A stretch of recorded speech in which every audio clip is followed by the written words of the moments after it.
하시겠습니다. 나는 전능하신 아버지 하나님 천지의 창조주를 믿습니다.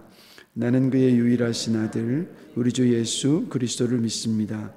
그는 성령으로 잉태되어 동정녀 마리아에게서 나시고 본디오 빌라도에게 고난을 받아 십자가에 못 박혀 죽으시고 장사된 지 사흘 만에 죽은 자 가운데서 다시 살아나셨으며 하늘에 오르시어 전능하신 아버지 하나님 우편에 앉아 계시다가 거기로부터 살아있는 자와 죽은 자를 심판하러 오십니다. 나는 성령을 믿으며 거룩한 공교회와 성도의 교제와 죄를 용서받는 것과 몸의 부활과 영생을 믿습니다. 아멘.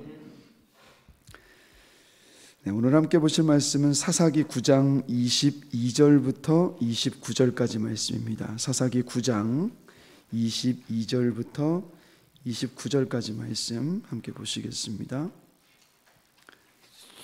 사사기 9장 22절부터 29절까지 말씀입니다.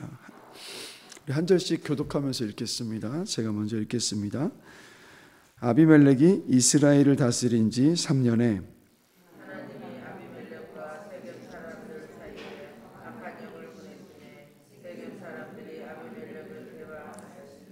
이는 여롯바알의 아들 70명에게 저지른 포악한 일을 갚되 그들을 죽여 피 흘린 죄를 그들의 형제 아비멜렉과 아비멜렉의 손을 도와 그의 형제들을 죽이게 한 세겜 사람들에게로 돌아가게 하심이라.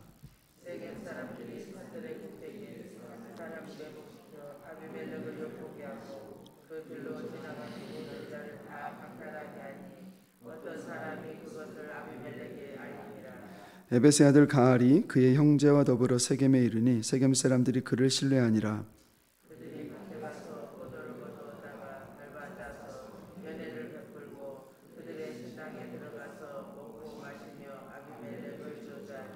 에벳의 아들 가알이 이르되 아비멜렉은 누구며 세겜은 누구기에 우리가 아비멜렉을 섬기리요 그가 여롯바알의 아들이 아니냐 그의 신복은 스불이 아니냐 차라리 세겜의 아버지 하몰의 후손을 섬길 것이라 우리가 어찌 아비멜렉을 섬기리요. 이 백성이 내 수하에 있었더라면 내가 아비멜렉을 제거하였으리라 하고 아비멜렉에게 이르되 내 군대를 증원해서 나오라 하니라. 아멘. 네, 오늘도 또 새벽에 오신 여러분들 주님의 이름으로 또 축복합니다.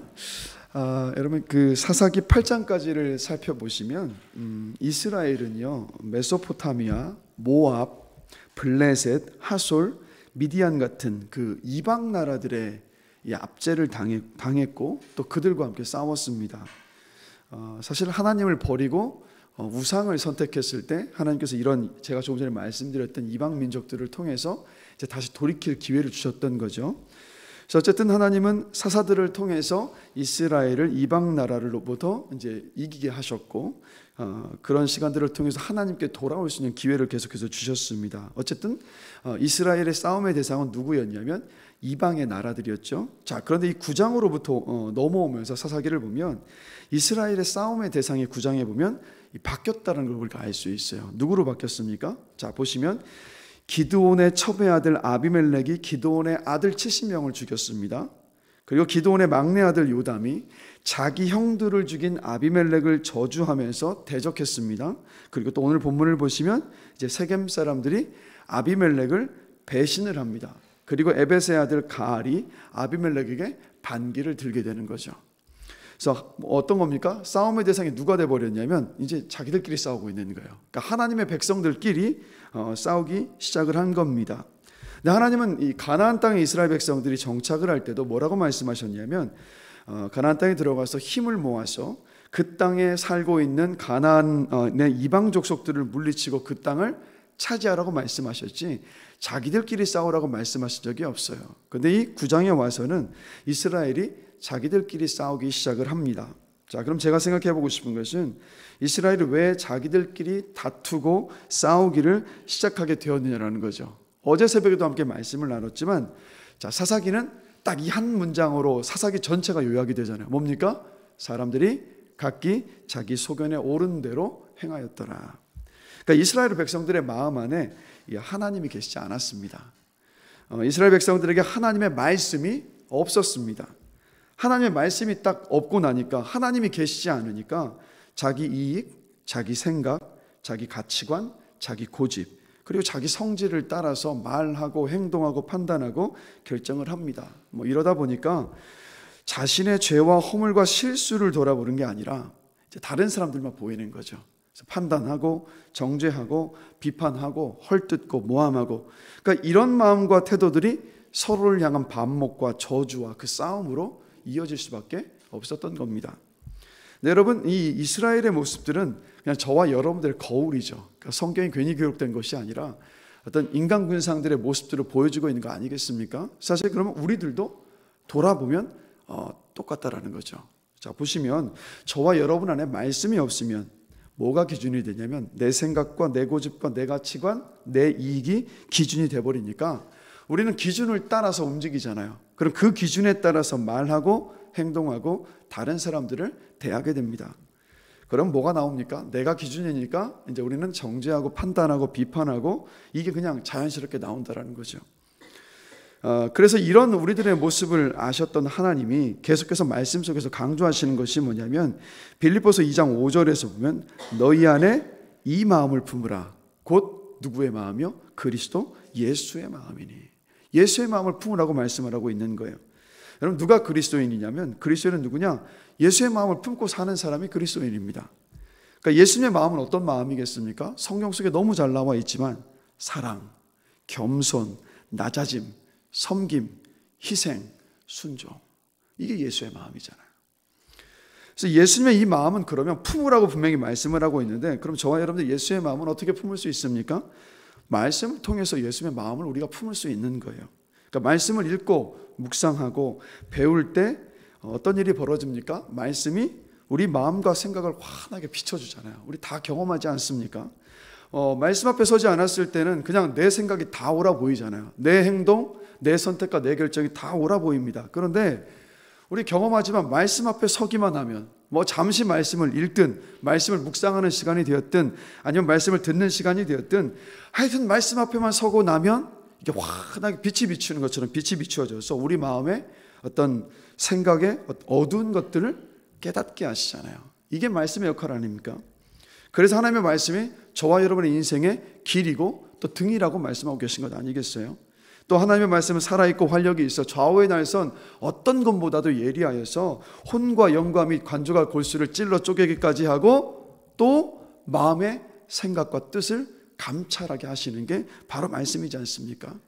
예수의 마음을 품는다. 그러니까 말씀을 우리 마음에 품는다. 말씀 앞에 내 생각과 내 삶을 비추어 볼 때만이 예수의 마음을 우리가 품을 수 있습니다. 그래서 여러분, 우리는요 언제고 말씀 앞에서 나를 비춰봐야 합니다. 말씀의 거울 앞에 우리는 서야 돼요. 내 생각과 내 태도와 내 행동과 내 가치관이 내 감정이 정말 주님께서 기뻐하시는 것인지 아닌지를 우리는 말씀을 통해서 끊임없이 점검해야 됩니다. 그리고 모든 말씀을 제가 계속해서 말씀드리 강조하지만 모든 말씀은 누구에게 하시는 말씀이라고요? 나에게 하시는 말씀. 항상 우리는 말씀 앞에 설 때마다 그 말씀, 오늘 지금 나에게 하시는 말씀으로 볼 수가 있어야 됩니다. 그래서 우리 말씀 앞에 서면 내가 얼마나 추악한 죄인인지를 알게 하시잖아요. 다른 사람의 허물과 실수와 잘못이 보이는 것이 아니라 내 실수와 내 허물과 내 잘못이 보이잖아요. 그러면 그 다음에 우리가 뭘 깨닫습니까? 이런 나를 하나님이 얼마나 오래 기다리셨는지, 이런 나를 그래도 하나님께서 얼마나 사랑하시는지, 또 이런 나를 하나님께서 얼마나 큰 은혜를 주셔서 구원하여 주셨는지를 우리가 말씀 앞에 서고 나면 깨닫습니다. 이걸 알고 나면 다른 사람을 판단하고 비난하고 정죄할 수가 없어요. 다른 사람을 판단하고 비난하고 정죄할 수가 없으니까 어떻게 됩니까? 겸손해지고 낮아지게 되니까, 예수의 마음을 품게 되니까 다투고 혼란하고 막 갈등 가운데 있을 일이 없어지지 않습니까? 가정에서도 마찬가지고 교회 안에서도 마찬가지고 우리 직장 안에서도 마찬가지고. 그래서 여러분 신앙생활 하시면서 언제 가장 기쁘셨습니까? 언제 가장 기쁘셨어요? 신앙생활 지금까지 해오시면서. 매 순간이 기쁨이기를 주님의 이름으로 축복합니다. 네, 매 순간 기뻐야 되는 게 맞아요. 우리 예수 믿는 사람들이니까, 하나님 믿고 있으니까 매 순간이 기뻐야 되지 않습니까? 왜요? 우리 고백하잖아요. 하나님 항상 나하고 함께하고 계신다고. 근데 돌아보면 우리가 가장 기쁠 때 이럴 때 아닙니까? 달라지셨어요. 예전에 집사님 모습이 아니에요. 저 볼 때마다 예수님의 모습을 보는 것 같아요. 우리 이 얘기 들을 때요. 뭔가 우리가 예수를 닮아서 변해가고 있다는 이야기를 들을 때 사실 그럴 때 신앙생활할 때 가장 기쁘고 감격스럽지 않습니까? 그래서 여러분, 우리가 말씀 앞에 늘 비추고 말씀의 거울 앞에 우리 자신을 늘 비추어서 구원받기 전에 저와 여러분들의 옛사람이 다듬어지고 그리고 주님을 닮은 새 사람이 되어가는 이 과정이요, 그게 은혜이고 여러분 복입니다. 우리가 지금 그 은혜와 그 복을 누리고 있다는 것. 그래서 말씀을 매일 가까이 하셔서 이 은혜와 복을 누리시는 우리 모두가 되기를 주님의 이름으로 간절히 축원합니다. 그런가 오늘 본문 속에서 두 번째로요, 좀 보면서 이 세겜 사람들이 지금 아비멜렉을 선택을 했다가 다시 그들의 마음이 바뀌어서 이 에베스의 아들 가알을 선택하는데, 이 사람들의 변덕이 참 심해요. 3년 전에 아비멜렉을 지지를 했는데 3년이 지나자 무슨 일이 있었는지는 정확하게 기록이 되어 있지 않지만 어쨌든 자신들이 지지하고 왕으로 추대했던 아비멜렉을 배반했습니다. 그리고 에베스의 아들 가알이 누군지 그냥 갑자기 나타난 사람인데, 근데 이들이 세겜에 나타나자마자 아비멜렉을 지지했던 세겜 사람들이 이 가알을 신뢰하면서 지지하기를 시작을 합니다. 근데 이 가알이 어떤 사람인가 27절을 보면 이방 신전의 제사의 축제에 참여했던 것을 본다면 하나님을 온전히 섬기는 사람이 아니었다라는 거죠. 그럼에도 불구하고 세겜 사람들은 가알을 지지를 합니다. 그래서 여러분, 왜 이런 일이 벌어질까? 왜 이렇게 휙휙 마음이 바뀌는 걸까? 사사기를 보면 이스라엘 백성들은요, 편안해지면 하나님을 쉽게 버렸습니다. 그리고 이방의 어떤 우상들을 섬기는 것 너무 쉽게 바뀌었죠. 그러니까 생각해 보십시오. 하나님도 이렇게 쉽게 버리는데 사람 하나 버리는 일? 이거 어려운 일 아니지 않겠습니까? 그래서 여러분, 사람은요, 자신이 예배하는 대상 그리고 자신이 사랑하는 대상을 닮아갈 수밖에 없습니다. 우리를 그런 존재로 하나님께서 만드셨거든요. 그래서 세겜 사람들이 만약에 하나님을 온전히 예배하고 하나님을 사랑했다면 오래 참으시고 신실하신 하나님을 분명히 닮아갔을 겁니다. 그러나 하나님을 버리고 자기들 입맛대로 원하는 그 우상을 섬기기를 선택했던 사람들이니까 이들에게 아비멜렉을 지지했다가 가알을 다시 지지하는 것은 큰 문제가 아니죠. 그래서 이 세겜 사람들의 삶 가운데 하나님이 없으니까 그들에게 신의라는 것이 없었어요. 너무 쉽게 바뀌는 거죠. 저는 개인적으로 요한복음 13장 1절 말씀을 참 좋아하는데 좋습니다. 이 말씀이 너무 좋아요. 왜 그러냐면, 우리를 향한, 나를 향한 주님의 마음으로 자꾸 들려서, 요한복음 13장 1절 이런 말씀입니다. 6월절 전에 예수께서 자기가 세상을 떠나 아버지께로 돌아가실 때가 이른 줄 아시고 세상에 있는 자기 사람들을 사랑하시되 끝까지 사랑하시니라. 여러분, 예수님 십자가에 돌아가시기 직전까지 자기 사람들, 그 제자들을 끝까지 사랑하셨습니다. 근데 여러분, 이런 경우도 혹시 있으시지 않습니까? 자녀들을 키우면서도 아니면 주변의 어떤 사람들 안에서 그 사람이 나를 속이고 거짓말한 거 날 훤히 알고 있어요. 알고 있는데, 다 알고 있는데 자꾸 내 앞에서 나를 사랑하는 척, 위하는 척 하고 있어요. 그럴 때 여러분 어떻습니까? 속이? 아니요, 여러분들은 예수의 마음을 품고 계시니까 다 용서하실 거라고 생각하는데 부글부글 끓죠. 부글부글 끓잖아요. 그런 모습을 보면. 제가 왜 이 말씀을 드리냐면, 예수님은 제자들의 배신을 보고 계셨어요. 다 하셨잖아요. 하나님이시니까. 그런데도 끝까지 사랑하신 거예요. 끝까지. 그래서 부활하신 예수님은 자신을 배반하고 뿔뿔이 흩어진 제자들을 주님이 먼저 찾아가셨습니다. 근데 성경을 보면 그 배반하고 다 떠났던 제자들을 찾아가셨을 때마다 보시면 한 번도 책망하거나 꾸짖으시질 않으시더라고요. 그랬던 것이 아니라 어떻게 하셨습니까? 그냥 그들의 사랑으로 품어주셨다는 것을 봐요. 그러니까 끝까지 버리시지 않으셨던, 끝까지 포기하지 않으셨던 하나님은, 주님은 부활하시고 나셔서도 그 마음 그대로 제자들을 끌어안으셨던 모습을 봅니다. 왜 이 말씀을 드리냐면, 제자들을 그렇게 끝까지 사랑하시던 주님은요, 여러분들도 끝까지 사랑하십니다. 우리는 흔히 이런 생각들 많이 하죠. 내가 실수하고 잘못하고 말씀을 좀 적게 읽거나 뭐 예배 뭐 한두 번 빠지거나 뭐 주님께서 기뻐하시는 일을 하지 않는 것처럼 본다면 주님이 나를 사랑하시지 않을 거야 라고 생각을 하지만 그건 우리 생각이고요. 우리 주님은 우리를 향한 그 사랑을 거두지 않으신다라는 것. 우리도 그냥 우리를 끝까지 사랑하십니다. 그러니까 제가 또 말씀드리고 싶은 건 그래서 뭐냐면 그러니까 우리 하나님께서 좀 의리를 지켰으면 좋겠습니다. 하나님께 의리를 지켜야 하지 않겠습니까? 뭐 조금 힘들고 어려워지면 막 하나님 원망하는 게 아니라 지금까지 주셨던 그 은혜와 사랑을 한번 돌아보면서 우리 끝까지 하나님을 신뢰할 수 있게 되기를 원합니다. 그러니까 하나님에 대한 의리를 지켜야죠. 그리고 두 번째로 우리를 끝까지 사랑하시는 주님이 우리를 주님의 몸인 교회에 속하게 하셨잖아요. 이 교회가 어떤 곳입니까? 교회는 주님의 몸입니다. 그래서 여러분 우리 교회에 대한 의리도 우리 지키십시다. 조금 내 마음과 내 생각에 맞지 않는다고 해서 내가 몸담고 있는 교회를 욕하고 헐뜯고 그렇게 교회를 헐지 말고, 사실 여러분 우리가 교회를 허는 말을 하면 그건 어떤 일이냐면 사실 내 얼굴에 침 뱉는 것과 똑같잖아요. 나도 그 교회의 몸인데, 그렇죠? 그러니까 우리 여러분 교회 안에서 말을 하실 때마다 긍정의 말을 하시고 믿음의 선포하시고 내 마음과 내 생각과 내 뜻에 맞지 않는 일들이 있을 수밖에 없죠. 그런 일이 생길 수밖에 없잖아요. 그럼 그럴 때마다 우리 교회 머리 되시는 주님께 기도하시면 돼요. 아 주님 저 이거 진짜 너무 속상한데 이거 진짜 제 마음에 들지 않는데 아 주님 좀 바꿔달라고. 아 그러면 주님의 머리 된 교회의 머리 되신 주님께서 들으시고 어떻게든 일하신 거 맞지 않습니까? 그래서 여러분 기억하십시오. 우리 교회에 대한 의리도 여러분 지키십시다. 마지막 세 번째로 우리 혼자 믿음을 지키며 사는 것이 어렵다는 것을 하나님께서 아시고 우리들에게 하나님 누구를 붙여주셨습니까? 믿음의 동역자들을. 우리 함께 신앙생활하는 믿음의 동지들이요. 그러면 우리 믿음의 동역자들에 대한 의리도 우리 지킬 수 있는 모두가 되길 원합니다. 여러분 우리 모두 그 주님을 닮아가는 성화의 여정 속에 있잖아요. 우리 다 지금 예수님 닮아가고 있어요. 사실 그래서 여러분 우리 모두요 뭐 내가 더 낫다, 네가 나보다 못 낫다, 여러분 이렇게 할 수 있나요 없나요? 없어요. 사실 죄송합니다. 우리 도찐 개찐입니다.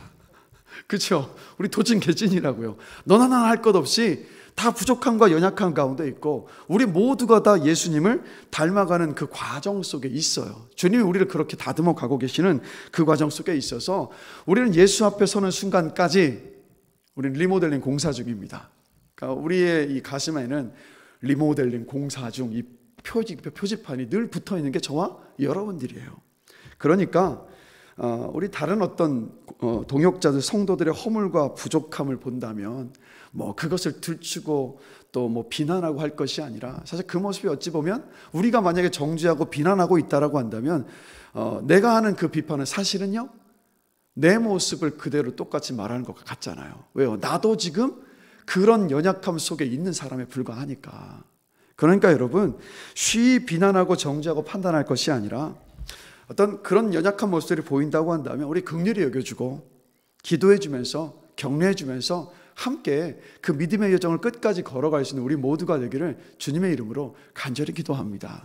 그래서 하나님에 대한 의리, 교회에 대한 의리, 믿음의 동역자들은 그 의리를 지켜가는 것, 그게 그리스도인의 모습인 줄로 저는 믿습니다. 왜냐하면 가끔 가다 보면 세상 사람들의 의리를 지키는 것보다 예수 믿는 사람들이 의리를 더 지키지 못할 때는 그런 모습들을 볼 때 참 마음이 아프거든요. 근데 여러분 우리 안에 하나님의 말씀이 있고 우리가 하나님 곁에 있으면 하나님에 대한 의리, 교회에 대한 의리, 믿음의 동역자들에 대한 의리를 지켜가면서 우리 좀 이왕이면요 우리 멋지게 신앙생활 저는 할 수 있다고 믿습니다. 그런 여러분들이 되시길 주님의 이름으로 축복합니다. 그래서 여러분 말씀을 읽고 묵상하고 듣고 암송하고 공부해서 주님의 마음을 품고 하나님에 대한 의리와 교회에 대한 의리와 믿음의 동역자들에 대한 그 의리를 지켜갈 때 다툼과 갈등이 아니라 이 하나 되는 일이 교회 안에 일어날 수 있음을 저는 확신합니다. 그리고 우리가 하나가 되었을 때 그때 어떤 일을 할 수 있냐면 뜻과 힘을 모아서 세상을 향해서 나가서 우리가 그때 복음을 전할 수 있는 거예요. 그러니까 우리가 하나 되지 못하면 생각해보세요. 우리가 하나 되지 못하면 우리 복음 전할 수 없습니다. 왜요? 우리들끼리 마음이 다투고 싸우고 있는데 어떻게 우리 안에 기쁨과 평안함이 없는데 어떻게 복음을 전하겠어요? 그러나 우리가 진짜 하나가 되어 있을 때 우리는 세상을 향해 나가서 담대하게 복음을 전할 수 있고 또 그 가운데서 어떤 영혼을 구원하는 그 열매들이 저와 여러분을 통해서, 우리 교회를 통해서 이루어질 것이라고 저는 믿습니다. 그런 우리 모두, 우리는 효민교회가 되기를 주님의 이름으로 간절히 축원합니다. 잠시 기도하시겠습니다. 하나님 아버지, 다른 것을 품는 것이 아니라 예수 그리스도의 마음을 품는 우리 모두가 되기를 원합니다.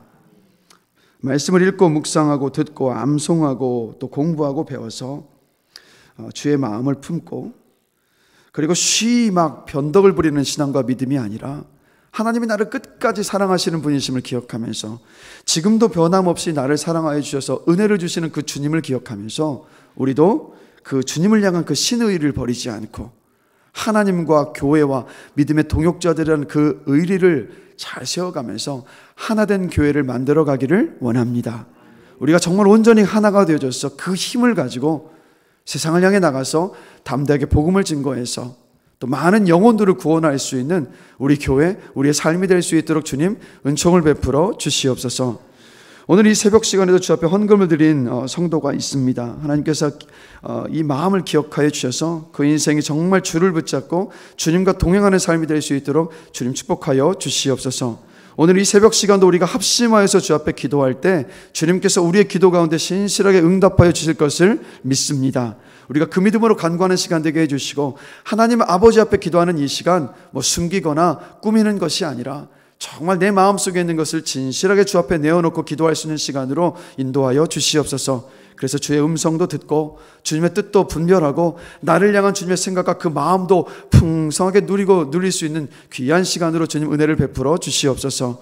성령께서 이 기도하는 모든 시간을 이끌어 주실 것을 믿으며 감사합니다. 예수 그리스도의 이름으로 기도드렸습니다. 아멘.